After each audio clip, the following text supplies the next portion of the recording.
जय जिनेन्द्र। मैं आर के जैन महामंत्री कुंडलपुर क्षेत्र, मेरे साथ में अजय निर्मा जी धार्मिक आयोजन मंत्री, ललित सराफ जी कोऑर्डिनेटर, अशोक सराफ जी कोषाध्यक्ष और सुनील जी कार्यकारिणी मेंबर। अभी कुछ दिन पूर्व 28 दिसंबर को आचार्य प्रसन्न सागर जी महाराज का पदार्पण कुंडलपुर क्षेत्र में हुआ। कुंडलपुर कमेटी द्वारा 2 दिन पूर्व उनको तेजगढ़ में जाकर नमन किया और उनको कुंडलपुर आने के लिए श्रीफल भेंट किया। उनका 28 दिसंबर को जब कुंडलपुर क्षेत्र में पदार्पण हुआ तो पूरी कमेटी उनके पदार्पण के लिए उत्साहित थी और बड़े हर्ष के साथ में उनका कुंडलपुर क्षेत्र में स्वागत किया गया।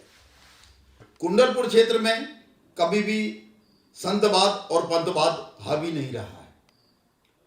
अभी कल 29 दिसंबर को एक वायरल हुआ मैसेज, अंतरमना के नाम एक शाम, बांसवाड़ा ग्रुप द्वारा भजन संध्या का कार्यक्रम 31 दिसंबर को रखने बाबत एक पंपलेट वायरल हो रहा था। यह पंपलेट है जो कल 29 दिसंबर को वायरल हुआ।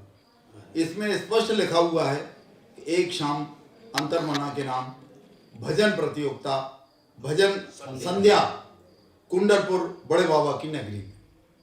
चूंकि कुंडलपुर में अनेक वर्षों से 31 दिसंबर की रात्रि में एक भजन संध्या, कवि सम्मेलन या कोई एक बृहद कार्यक्रम रखा जाता है। यह पूर्व से चलता आ रहा है और कुंडलपुर कमेटी ने इस बार एक पनागर की नाटक टीम द्वारा एक बहुत सुंदर नाटिका, शहीद देश की स्वतंत्रता में अपना योगदान देने वाले अमर शहीद जैनों के नाम से एक नाटिका तैयार की है। उस नाटिका का मंचन होना था। जब यह वीडियो पंपलेट वायरल हुआ तो संघपति श्रेणिक दोषी जी से बात की, उनको बताया कि क्या आपके संघ में कोई भजन संध्या का कार्यक्रम रखा गया है। तो उन्होंने भी यह अनभिज्ञता जारी की कि मुझे ऐसी जानकारी नहीं है और मैं आचार्य श्री से पूछकर बताऊंगा। फिर उन्होंने पूछा, बोले आचार्य श्री ने आपको मिलने के लिए समय दिया है। मैं अपनी कमेटी के 10-12 सदस्यों के साथ में आचार्य श्री से 3:15 पर साइन मिला। चूंकि आचार्य श्री को तत्काल प्रतिक्रमण के लिए जाना था, उनके पास समय कम था। उन्होंने बताया कि आचार्य श्री इस तरह का एक पंपलेट निकल रहा है और उसमें भजन संध्या का कार्यक्रम है। चूंकि हमारा पूर्व निर्धारित नाटक का कार्यक्रम है तो ये 2 कार्यक्रम एक ही स्थान पर कैसे संभव हो पाएंगे। इसमें कुछ ऐसी अपन व्यवस्था करें कि ये कार्यक्रम के लिए हमारा जो ऊपर बड़े बाबा के यहाँ मंच बना रहे हैं उसी मंच से दोनों कार्यक्रम संचालित हो जाए, या इस भजन संध्या का कार्यक्रम एक दिन आगे पीछे हो जाए, या भजन संध्या अगर रखनी है तो उसका समय एक अलग निर्धारित हो जाए 7 से 9 बजे, और 9 बजे के बाद में हम नाटक का मंचन कर लेंगे। आचार्य श्री ने कहा कि नहीं, हमारा कार्यक्रम 7 बजे से रात्रि 12 बजे तक निरंतर चलेगा। तो जब यह बात हुई तो हमारे कमेटी के जो धार्मिक आयोजन मंत्री हैं उन्होंने यह कहा कि आचार्य श्री 2 कार्यक्रम एक साथ कैसे हो पाएंगे, पब्लिक 2 जगह बढ़ जाएगी और दोनों कार्यक्रम में व्यवधान भी आ सकता है। तो आचार्य श्री को चूंकि समय नहीं था तो उन्होंने ये कहा कि तो ठीक है, और वह उठकर चले गए, प्रतिक्रमण करने चले गए। कल आज सुबह 30 तारीख को हम लोगों को यह संदेश मिला कि आचार्य श्री ने बड़े बाबा के दर्शन करने के उपरांत विहार कर दिया।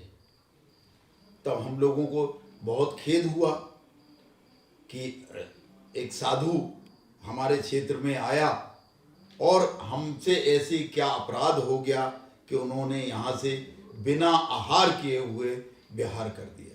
चूँकि कल उनका उपवास था, हम लोग पूरी कमेटी के साथ उनसे निवेदन करने हटा में वो पहुँच गए थे। यहाँ से विहार करने के उपरांत उनकी बरखेड़ा में आहारचर्या संपन्न हुई। बरखेड़ा में पूरी कुंडलपुर कमेटी, कुंडलपुर क्षेत्र के लोग, पटेरा के लोग सभी ने उनको पड़गाहन कर आहार दान दिया। हमारे मन में किसी तरह का कोई भेदभाव नहीं था।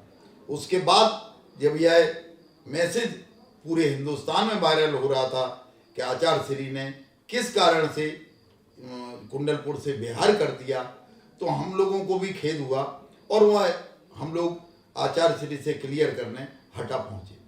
हटा में आचार्य श्री से हम लोगों ने बताया। आचार्य श्री ने कहा कि आपने कार्यक्रम का यह कह दिया कि 2 कार्यक्रम एक जगह कैसे होंगे, जबकि हमारा कार्यक्रम भजन संध्या का कार्यक्रम नहीं था, वह तो केवल भक्ति थी।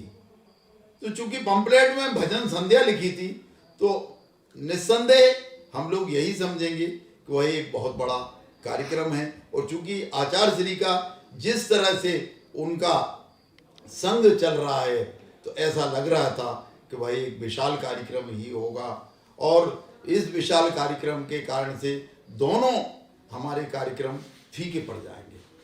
ना इस कार्यक्रम में पब्लिक शामिल हो पाएगी पूरी तरह से, ना उस कार्यक्रम में हो पाएगी। आचार्य श्री से हम लोगों ने निवेदन किया और उनसे क्षमा भी मांगी कि आचार्य श्री अगर किसी गलत फहमी के कारण से हम लोगों से दोष हो गया है तो हमें हाथ जोड़कर क्षमा किया जाए और कभी हमारे मन में संतवाद और पंथवाद की बात नहीं थी और ना कभी रहेगी। और ना कुंडलपुर क्षेत्र में सभी संघ के सभी साधुओं का सहर्ष स्वागत है, अभिनंदन है, वंदन है। आप सब आइए और कुंडलपुर में बड़े बाबा के दर्शन करिए। और इस तरह की जो वायरल हो रहा है वीडियो, उससे कुंडलपुर कमेटी बहुत व्यथित है और यदि जाने अनजाने में हमसे कोई अपराध हुआ है तो हम सब कमेटी के मेंबर आप सबसे क्षमा यात्रा मांगते हैं।